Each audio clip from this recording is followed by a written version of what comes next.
When I started AI Crea, which is at 8,000 MRR currently, I was still an employee at IBM. How did this girl build a $100,000 per year AI app while working a full-time job? Well, it's because of how she's growing it. To find customers online, you have to think about where your clients are. Pauline spent her first few years as a part-time indie hacker, building side projects, but not seeing much success. Then, after several failures, she found a winning idea in one of the hottest, yet most saturated industries right now, AI apps. But it turns out there's still plenty more opportunity than you might think. I think the biggest opportunities might be to... I spent over an hour talking to Pauline about her AI business, and what I really tried to figure out was how she was able to succeed in such a crowded market. Good news is, she shares everything: how to find good ideas, her framework for marketing an AI tool, and some unique ways to reduce churn for your users. All right, let's get into it. I'm Pat Walls, and this is Starter Story. Welcome, Pauline. Thank you for coming on. It's great to have you. Tell me about who you are and the business you built. Hi, I'm Pauline and I built AI Crea. It's a service to renovate home in seconds thanks to AI. You just upload a picture to the service, you select a style, and a few seconds later you see your kitchen in a very modern or Scandinavian way. AI Crea has more than 8,000 users right now. It makes around 8,000 euros every month. On the business model, when someone signs up to the SaaS, they have free trials, and then they are required to pay to continue to use the service. Pricing models is a one-time payment with a certain number of photos, and you also have a monthly payment with some extra features. So you built this $100,000 per year app while you had a full-time job. Tell me more about that. I learned to code in engineering school. After college, I joined IBM. And after this, I kind of switched and I said, okay, data science is not what I want to do all my life. What I want to do all my life is entrepreneurship. But I wasn't ready to make a big jump of becoming an indie hacker because I needed money as well. When I worked at IBM, I had only the night and weekends. I stopped IBM in June, 2 months ago. I think it's really different when you are working on a day job or you are indie hacking full time. Wow, that's amazing. So your side project allowed you to quit your 9-to-5, and now you're a full-time founder. What I want to know is, how do you come up with ideas? I think I usually find ideas when I encounter some problem, either me or friends. When it's friends, like for AI Crea, I ask a lot of questions. Really, you have this problem? But how frequent you have this problem? I really think, am I able to do better? Am I able to build something around it? Am I able to monetize it and to find clients? That's really important question. And if the answer is yes to everything, I start on working on it. Okay, cool. So we talked about ideas, we talked about problems. My question is, once you find that idea, how do you validate that it's an idea worth building and that it can make money? I start some marketing or I start to communicate around my product. If I have some client kind of quickly, then I say, okay, maybe there is something that I could do around it. Like for AI Crea, I build an MVP and then I show it to a few real estate agents that I found online or in personal network. For people that say, that's awesome, I want to buy it now. And they actually paid for this. So that was the validation. Okay, so get your MVP out there, see if people are interested. That is the way to build. But can you tell me a little bit more about what it looks like to actually create that MVP? In my opinion, the sooner you ship, the better. Because sometimes you imagine your client wants this, but what they actually want is this. So it's really hard to imagine what your clients want if you don't have clients. When you start, don't expect everything to be perfect. AI Crea, for instance, MVP was a simple features, bad quality. It was done maybe in a month, but then it's a year of work to improve it.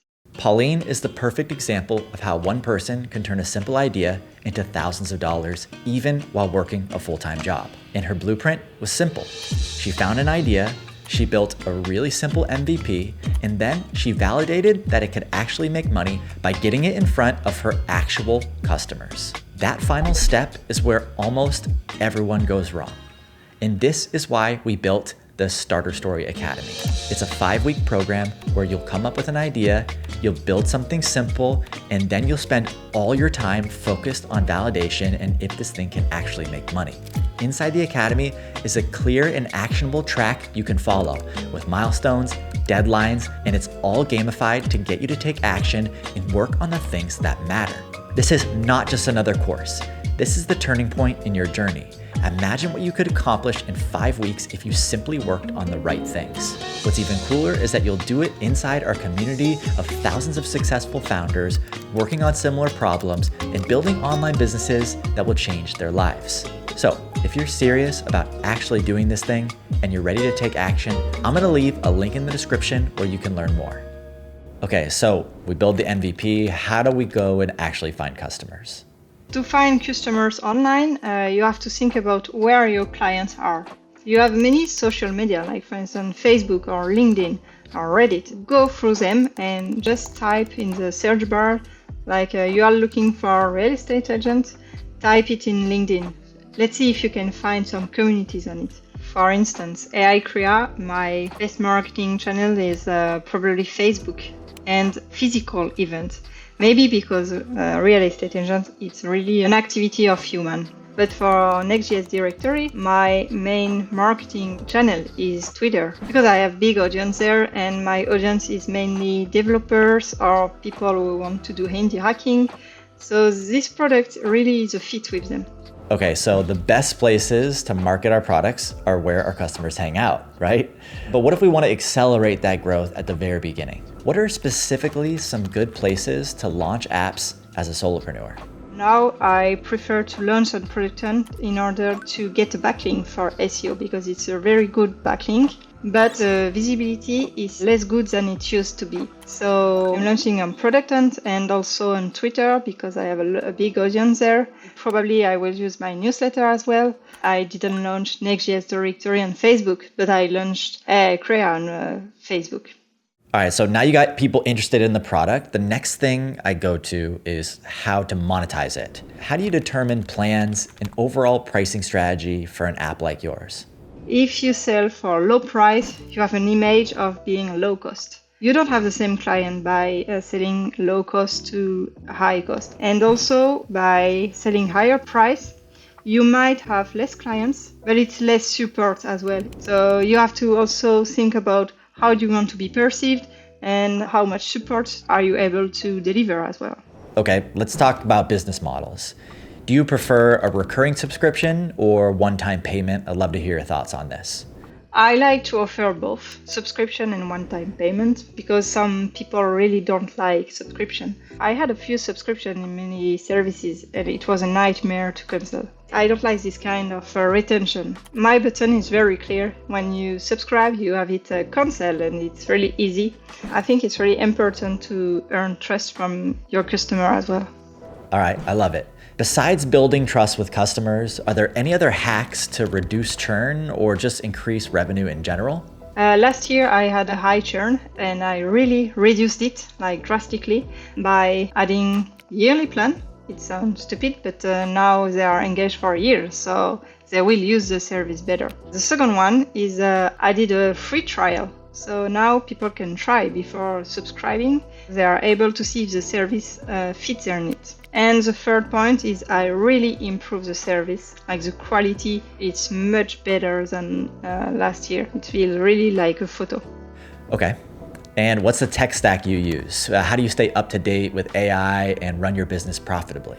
I use Discord every day to talk with my co-founder and people working with us. I use Crisp for the support clients, so they can chat with us through the chat window. I use Twitter a lot to share my journey, to share what's new on AI Crea, LinkedIn as well. I'm starting to use it. I use also Buffer to schedule my tweets, Beehive to send my newsletters, but I'm still on the free trial on this one. Brevo for the marketing automation of emails. The database authentication is Supabase, but this is more like a technical tool, I guess. I mainly use Next.js as a language, but for AI models, I use Python. I think my business costs around 3,000 or 4,000 euros to run each month, but it includes the servers. It includes some marketing, like we run ads sometimes. Also, it could be the cost of a freelancer and going to personal events. I could cut some costs, but for the moment, I'm not trying to save the most money. I'm trying to invest in order to grow the business. Okay. Tell me about the biggest opportunities in the AI space right now.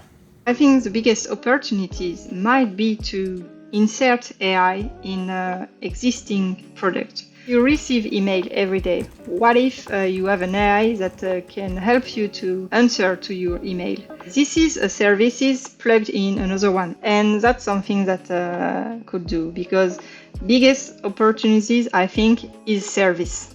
Got it. Okay, another question for you. Since the space is heavily dominated by dudes, how does it feel for you to be a successful girl indie hacker? Yeah, I don't know why, but girls are not visible. They are not doing much indie hacking. So please don't retain yourself if you are a girl to think, oh, but there is only men. It's not for me. No, it's for you as well. If you enjoy coding, if you enjoy SaaS, please do it. I think it's really important also if you are a girl to be visible, because you will inspire others to do the same. Don't hide yourself or return yourself from building if it's something that you want to try. All right, last question that we always ask all founders when we interview them. If you could stand on a younger Pauline's shoulder and give her some advice, maybe when you were just starting out, what would you tell her? Okay, so if you want to start indie hacking, please don't wait for the perfect product to launch. Just start to do something, because it's highly likely that your first product will fail. I mean, I don't know any entrepreneur who achieved success at the first time. So you will learn a lot during the journey. So please ship very fast, launch when you have an MVP, and ask for a lot of feedbacks and be consistent. And also, I think, make connection with people who are doing indie hacking. We exchange best practices, we exchange tips, we exchange some things that didn't work in order to improve us. And my biggest lesson was, I think it was to invest in yourself. You are the common point of every project that you build. And think about how you can reach your customers. Don't think like, oh, okay, I could do some Reddit message or Discord message or DM people. I mean, think about really how you could build genuine connection to your customers.